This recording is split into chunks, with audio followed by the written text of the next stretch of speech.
Hello, everyone. I'm Larry Ridley, and this is the NFL on EA Sports. It's a fresh start throughout the league here in Week 1 as these two teams have high hopes for the season ahead. It's the Bears going up against the Huskies.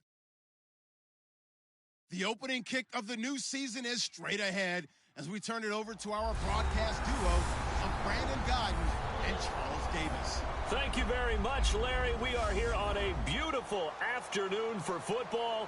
Today, it's the opener of a new NFL season between the Chicago Bears and the Toronto Huskies. Alongside Charles Davis, I'm Brandon Gaudin. And Charles, we look at this Toronto ball club as they enter play here. An early season tilt. And when it's an early season tilt, should be ready to roll. Well, let's face it, the aches and pains haven't really set in yet.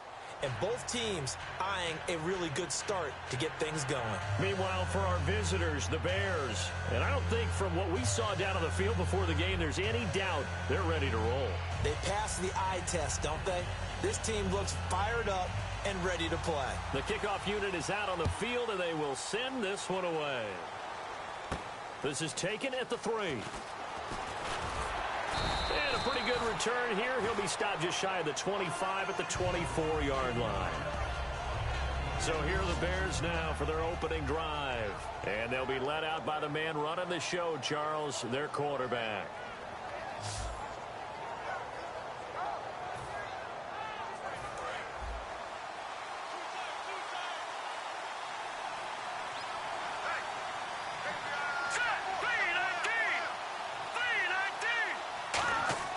They'll come out throwing here on first down. Looking left side, it's complete. He's got it. Give him 9 there on the first down completion. When you see zone defense and you know you've got a drag route on as your primary call, you've got to be really careful as a passer about how far you let your guy go because he might wander into some tough coverage. Play clock winding down. The former Indiana Hoosier here, Tevin Coleman.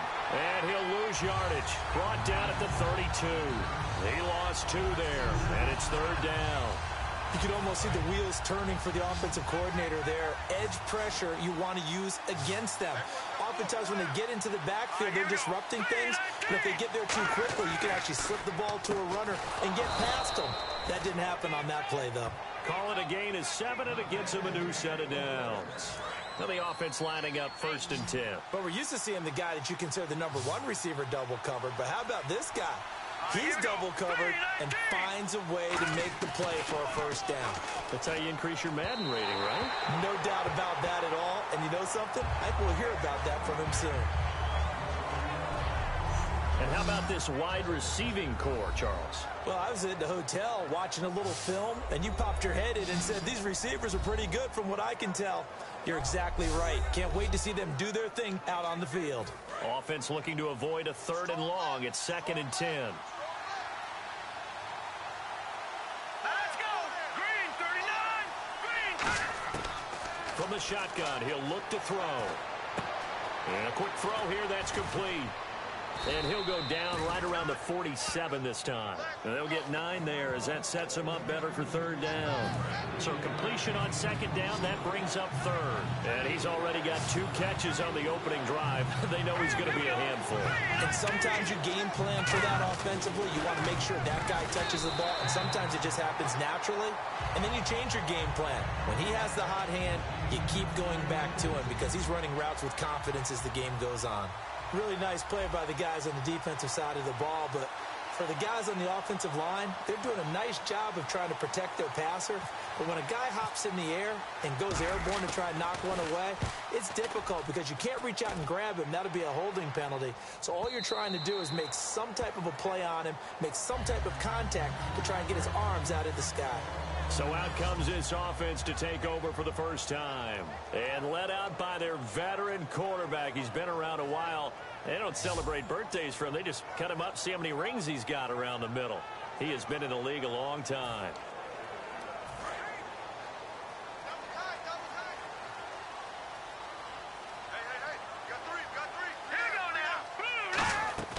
They go play action here on first down. Toward the sideline, and look at that catch. Dragging the toes, and that's going to be a first down. Well done. As if he didn't have enough to think about on that route, the comeback route, coming back to the football and catching it, decided to make sure he toe-tapped and kept himself in bounds. And that was spectacular, but on the comeback route, maybe a little easier to deal with the sideline since you've got better vision of it. I think that's a great point because you should know exactly where you're going and know how much space you have and make sure you get your feet down. But, yeah, coming back to the football, I like it. Good vision.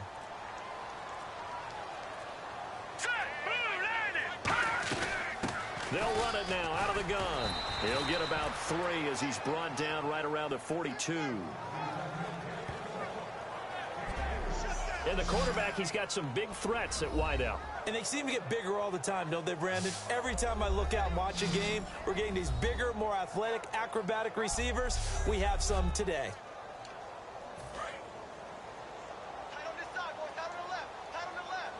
And I see an extra defensive back on the field. Little surprise here on 3rd and 1.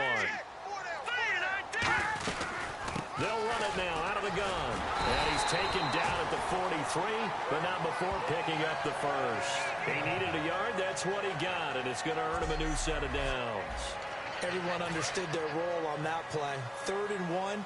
You know the defensive guys, they're trying to get down and get low and get leverage on the offensive linemen, but they didn't allow that to happen. They created a crease and allowed him to get through for a first down. And they will not get the connection there. It's incomplete. Holding offense. So a little grabbing there, but this time it goes against the offense for holding. It's a loss of 10 yards on the play.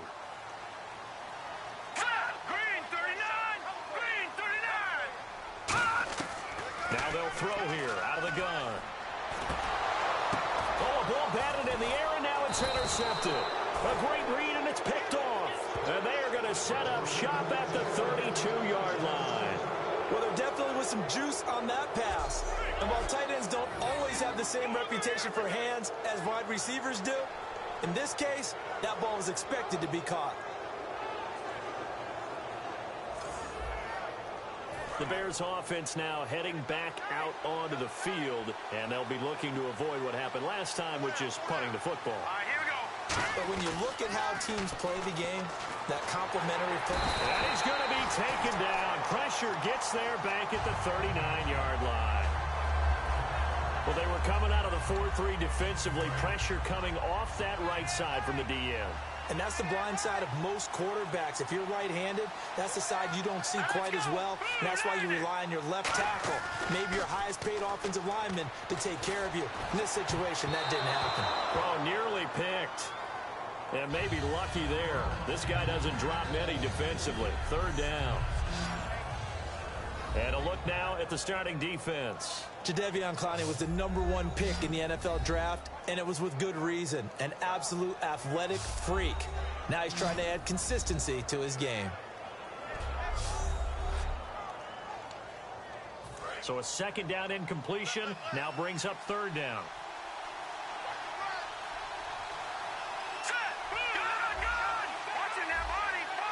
They'll put 2 receivers left, 2 to the right.